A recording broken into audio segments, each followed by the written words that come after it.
What's up, everybody? It's your boy AP Trades, and here's how I blew my Eval Daytrading. I knew this was gonna happen, but it's only a minor setback for a major comeback. And I'm just gonna take the weekend to kind of rest and think about it. And I already bought a new Eval, and I'm ready for the next week. Plus, I got a psych video coming this weekend, talking about kind of stuff in general, like challenges, and kind of relating it with this. So let's get right into it, explaining how did I lose. Technically, it would have been a dub, but this is just overall like a recap of today. So let's get right into it. So let me move my OBS shit. What the fuck? Let me move it. I don't know why it's not working. Okay. Let me full screen it. Okay. So coming in today, what was I? So I was bullish because we already know we have all-time highs right there. So I was bullish until proven wrong, and I wanted us to fill this 1 hour gap and then to get a reaction off of it. Why is it not working? What the fuck's wrong with my internet? So I wanted something like this overall, like to fill this gap. Maybe to fill the discounted would be a better one. Get an SMT off of it and then long, because we had these 5-minute equal highs right here. You know, also the 15-minute internal high, low resistance liquidity leading up to a draw, and liquidity being all-time high. So very, very prominent day to be bullish. So there was a setup right here that was an initial fade that some people took. I didn't really peep it just because the 1 minute's too small, and I didn't like this low resistance liquidity, and I wanted to see a better manipulation, and it kind of opened. I thought it was too early. If he took it, it definitely should be break even, I think, here, but I just wanted to see more manipulation. And then there was another trade that I think some people took. I don't know if it was this 5-minute. Yep. So there was this 5-minute here. I'm just going to kind of talk about the trades that I faded before going. I didn't like this at all, especially because look how much low resistance liquidity you have at your stop loss. Does not make sense for me to take it. As I said before, it's too early. Not even just that. It's just it doesn't look right to me in a sense for us to now just be distributing, especially at the time. Also, if we look at ES was very close to this 1 hour unfilled that edged. So I thought that we'd want to hit it as well before going higher. So I was just very patient. I was very patient waiting for my setup, seeing what would present itself. I wanted to build LRL to our 5-minute equal highs. And then again, all-time highs is our main draw. So again, what do? We're just generating liquidity, accumulating, right? Generating these swing highs, these equal highs. And we're not really distributing until here where I got this kind of setup. And this was a setup I took. And it was at exactly 10 a.m. That some people will say was bad, but not really in my opinion, because 10 a.m. is used either in a manipulation or a distribution form. But as you can see here, we already manipulated into both of these 1 hour unfilled.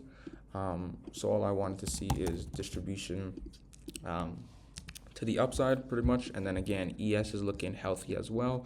It formed these 5-minute equal highs with 930 swing high right here, relative equal highs here. So perfect. All we wanted to see is generative. And then again, we had in this 1 hour respecting both of them. Okay.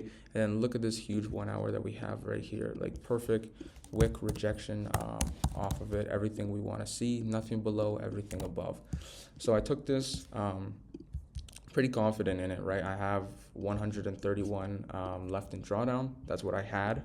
So I just wanted to essentially think of go big or go home. I didn't see us having to go lower than this. I put my stop loss at CE of the 5-minute wick, just a little bit below it to give some breathing room. But again, I definitely could have risked 3 cons. I risked 5, and then I got stopped out, I think, right here. And that essentially liquidated me. You can see if I go off replay mode on MNQ, I got my shit rocked, literally liquidated, and the account blew. And then of course, what does it do after? Sorry, am I on the right one? What does it do right after? It literally hits my TP exactly. So I'm not really counting this as a losing trade.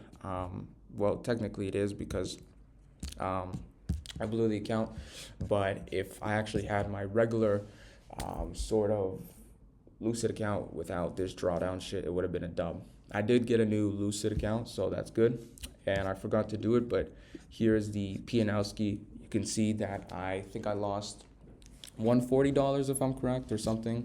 Honestly, could go back to this and see 140, yeah. So here is the P&L ski again, and it's fine, you know. Honestly, I'm not even emotional. I'm actually I'm happy in a way, or glad. Not happy, I'm glad I blew it, because it's just another step. It's another lesson, in a way, and we'll just come back stronger. But it's just it just feels weird to just be, you know, blowing the first eval when I thought that I was gonna come back and get it. But yeah, that's pretty much the trade recap. And then you can see, what do we do? Today's price action was very weird in my opinion. Very, very shit. Most people either got break evens or losses. And if you look on the 5-minute time frame, we are just so choppy. Like, look at this right here. That's also one of the main reasons why I faded everything here. I learned my lesson actually from taking a stupid loss this week. And I watched a video, and this guy was saying, look in the 15-minute time frame. If it's just in this range, don't take anything, because this is just low time frame manipulation, low time frame accumulation, and low time frame bullshit. You want to be taking these ones which are breaking this range essentially. And that's also why I took this, because this is a perfect AMD model that I always see playing out. And what did it do? It did play out, but it's just unlucky that I wasn't able to actually bank on this, and I instead got liquidated.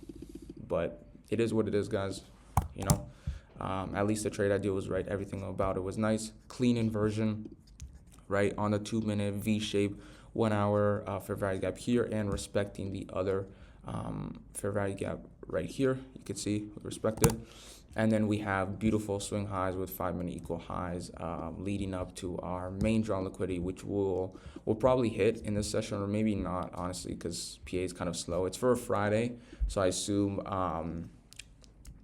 later PM we might hit it or edge it. But that's pretty much it. That's the trade recap, guys. I hope you like this video, and stay tuned for the psych video on the weekend. And then we'll just start the new week with a fresh eval. You know, minor setback, major comeback, guys. All right, see you guys.